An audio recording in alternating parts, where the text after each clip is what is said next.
નમસ્કાર વિદ્યાર્થી મિત્રો, આજે આપણે ધોરણ 10 વિજ્ઞાન અને ટેકનોલોજીમાં પ્રકરણ નંબર 12 નો ઓનલાઈન લેક્ચર નંબર 7 નો અભ્યાસ કરવા જઈ રહ્યા છે.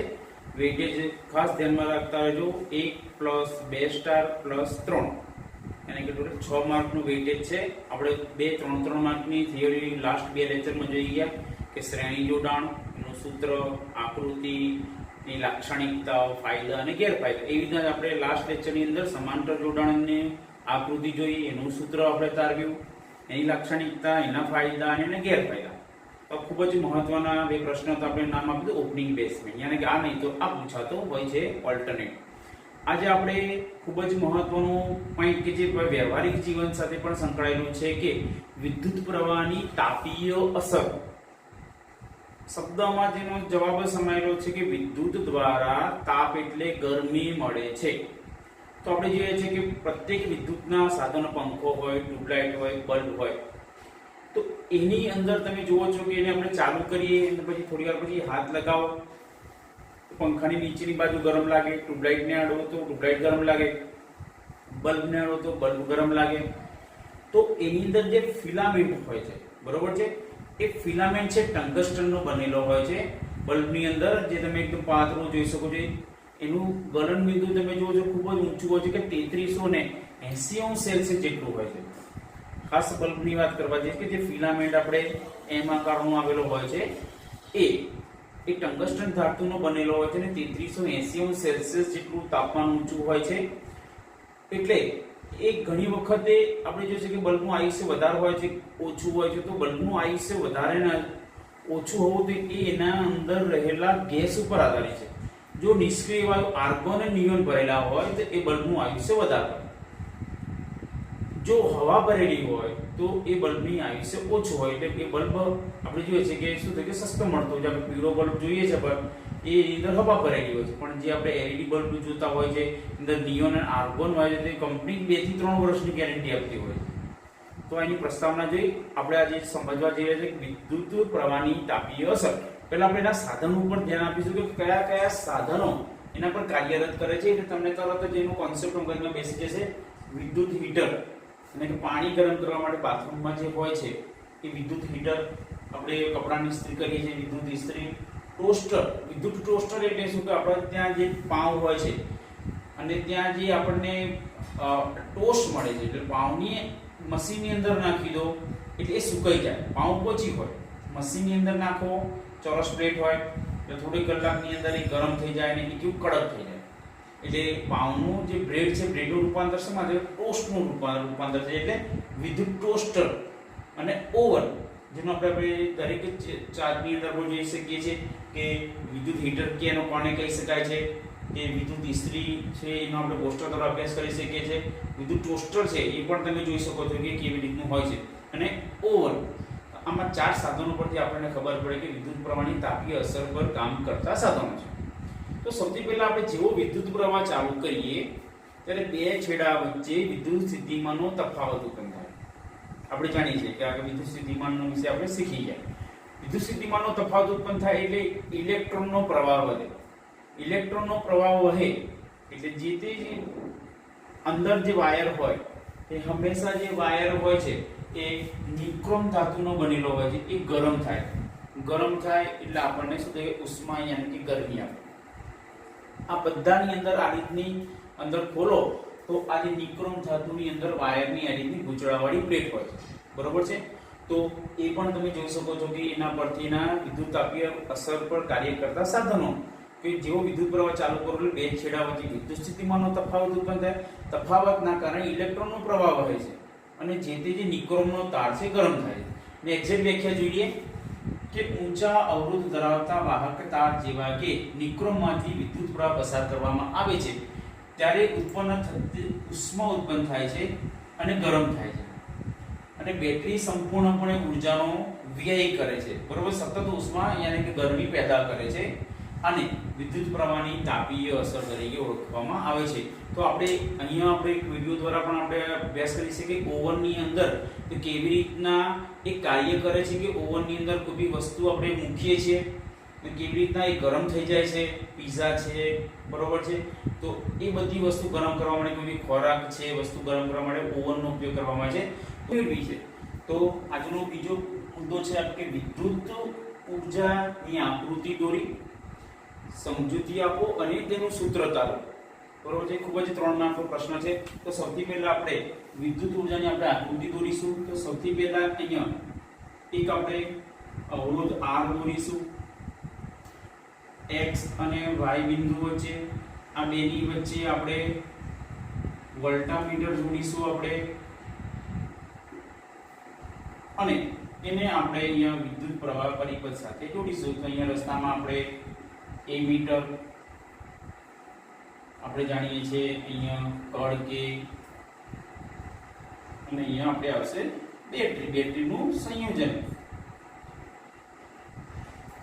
Plus minus minus plus. આ અવરોધ R છે, આ છે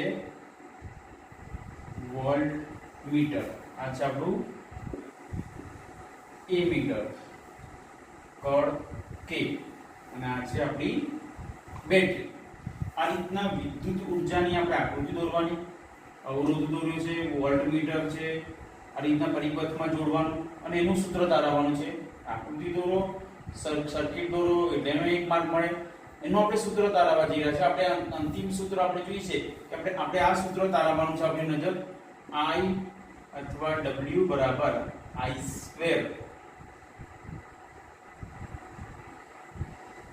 RT, આપણે સૂત્ર આપણે તારવવાનું છે. I R² RT નામનું સૂત્ર આપણે તારવવાનું છે. તો સૌથી પહેલા આપણે ધારીશું કે આ સૂત્ર તારવવાનું છે કે ધારો કે વાહક તારમાંથી t સમયમાં પસાર થતો વિદ્યુતભાર Q, વિદ્યુતભારની સંજ્ઞા કયું છે Q, એ તેના દ્વારા થતા કાર્ય બરાબર હોય છે, બરોબર છે. તો આપણું સૂત્ર થઈ જશે કાર્યનું W બરાબર વિદ્યુત પ્રવાહ જે છે એટલે એનું સૂત્ર થશે કે વિદ્યુત સ્થિતિમાનનો તફાવત ગુણ્યા Q, આપણે કાર્યનું સૂત્ર થયું. ધ્યાન આપો. અને કહેવાનું આપણે સમીકરણ નંબર 1. હવે આપણે જાણીએ છીએ કે વિદ્યુત પ્રવાહ I બરાબર, વિદ્યુત પ્રવાહનું આપણે સૂત્ર જાણીએ છીએ કે I બરાબર Q/T. આના પરથી આપણે Q ને કરતા બનાવીએ એટલે T અહીંયા જતા રહેશે એટલે Q બરાબર I ગુણ્યા T. તો ઉપરોક્ત સમીકરણની અંદર હવે Q ની જગ્યાએ IT મૂકી દેવાના. આપણું નવું સમીકરણ બની જશે W બરાબર V ગુણ્યા I ગુણ્યા T. બીજું સમીકરણ આવી ગયું, સમીકરણ નંબર 2. હવે લખવાનું કે ઓહમના નિયમ મુજબ V IR. આપણે જે કે ભાઈ ઓહમના નિયમનું મુખ્ય સૂત્ર છે કે V IR. આ કિંમત આપણે અહીંયા મૂકી દેવાની, V ની કિંમતની જગ્યાએ સમીકરણ નંબર 2 ની અંદર IR ગુણ્યા I ગુણ્યા T, બરોબર છે.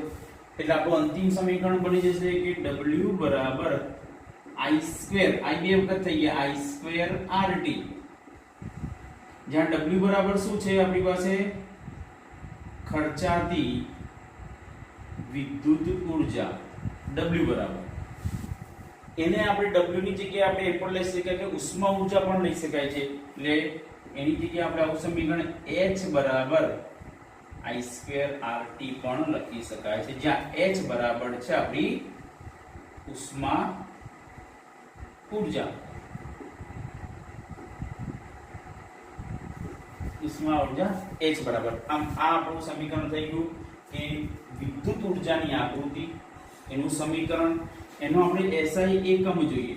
SI એકમ ખૂબ જ મહત્વનું છે. SI એકમ તો એનું છે એક તો જૂલ, કેપિટલ છે, અને બીજા પણ આમાં બીજા એકમો પણ છે આપણી પાસે. અહીંયા વોલ્ટ સેકન્ડ. વી ડબલ્યુ એટલે વોટ અને એસ એટલે સેકન્ડ. વોટ સેકન્ડ પણ છે અને ત્રીજો એક જે બીજો પણ છે કે કિલો વોટ અવર.